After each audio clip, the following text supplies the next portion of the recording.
what are the key questions that you should be looking within yourself so that you understand the kind of business you should even be building? Well, the primary question is going to be, how is this business serving my vision of my life? And that is the number one question, because a lot of founders or entrepreneurs end up a point wherein they're like subservient to their business. Like they're a slave to their business direction. It's like, no, it's not the other way around. Business is a vehicle for you to be able to accomplish whatever life purpose or mission you have. And that also translates to the lifestyle that you want.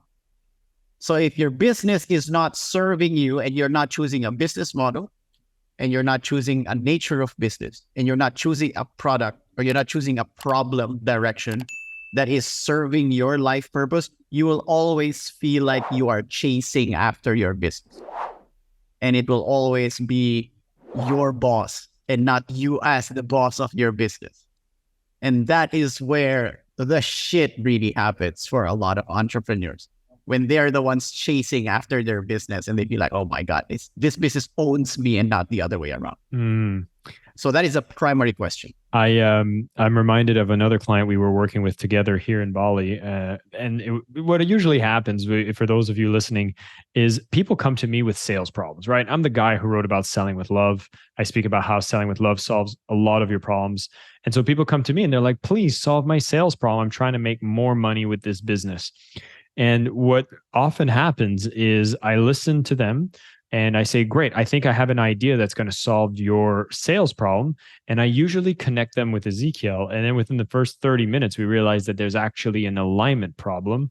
And if they would just come and listen to my advice with the current model that they have, they would accelerate the anxiety, accelerate the disalignment, and accelerate the dissatisfaction, because we're scaling for a business that nobody even wants.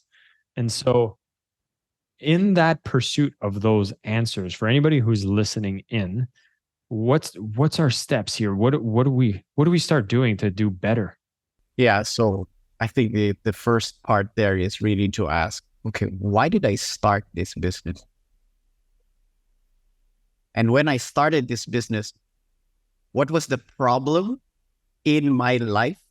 Or what was the state of my life or my problem that I was trying to solve when I started this business?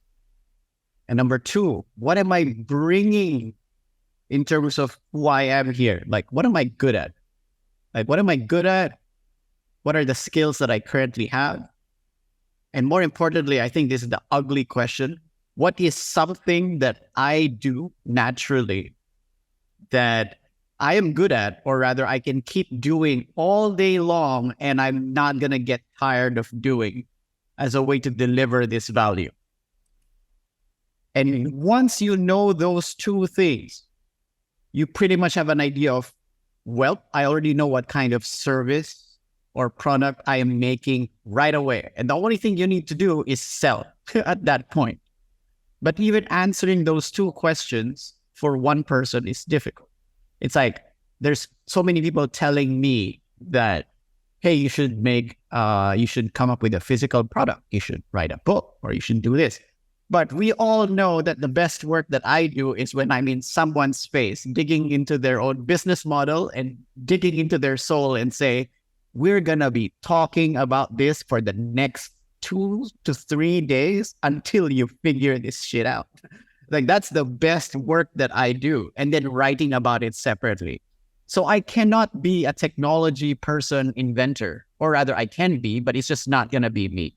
If I really wanted to go in that direction, then at least I know that I need to find somebody who is like that, who can pair with me. And that's the problem with like the client that we were helping out the other time. Those two questions in terms of what problem they wanted to solve and what was the innate gifts that they were bringing to the table, among those founders were not clear. So they all wanted to take the business in different directions with very different products and models. And it was like pulling the business into like 3 or 4 different directions. And that's why they couldn't move forward.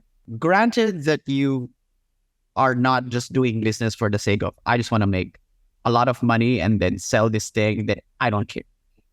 That's valid too, but we're not talking about that right now. Well, I mean, it's funny you say it's valid too, because you might realize that that is the answer to your question of what you want to do is I just want to, Actually, it's true. I just want to roll my sleeve, make an F ton of money, and I'm ready to just pay the price for that. And I will sacrifice everything to do it. And that's just my purpose now. And it's, again, as you said, I could come in and be like, no, you have to be focused on impact. But actually, it's your choice. I mean, yeah, will it true, like, whatever it is you decide is you. And so I think that there is some validity to whatever it is you decide, as long as it seems like it's coming from you. And you know what I found most interesting with that client we worked with is that they were seeing a motivation gap within their team, a ripple effect. And they were like, how do I motivate my team? And we realized that the root cause was because there was lack of alignment with them.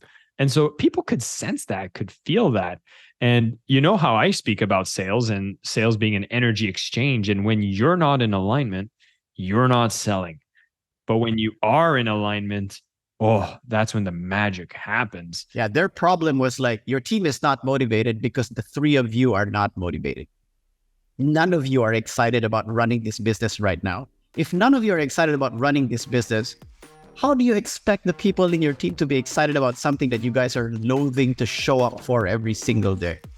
It makes no sense. Thank you so much for listening to the Selling with Love podcast. We have some previous episodes you can tune into right here. And if you prefer the short form content where you get to the point in under 10 minutes, we do have a ton of clips from our best episodes that are being shared on this channel as well. So pick which one supports you the most. And of course, thank you for liking, subscribing, and of course, selling with love.